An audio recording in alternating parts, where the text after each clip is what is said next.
I enjoyed the Barbara Morgan podcast, Grounded, and I learned so much from her discussion with Eva Timothy this week.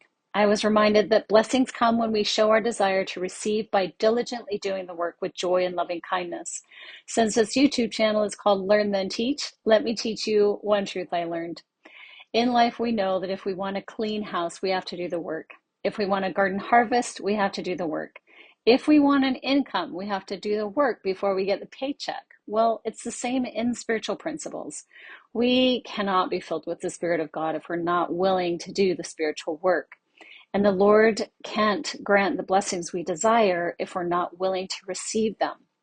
As it says in Doctrine and Covenants, section 93, verse 1, the way to receive them is to forsake our egos, come to Him in prayer, heed His voice, and obey His law. That's a lot of rules. It's a lot of doing, and I get that. But it's how we are doing the work that matters. And by how, I'm talking about your attitude. What is your attitude like when you're choosing God's will over yours? Well, we know that that we might have joy, and that the first and second commandments involve love of God, self, and others. This tells us it's important to be joyful and loving as we are doing the work. Remember, you see what you are looking for. So if you're looking for goodness, you're going to see goodness. Barbara Morgan brought attention to Doctrine and Covenants, section 88, verse 67. And it says, if your eye be single to my glory, your whole bodies shall be filled with light, and there shall be no darkness in you, and that body which is filled with light will comprehend all things.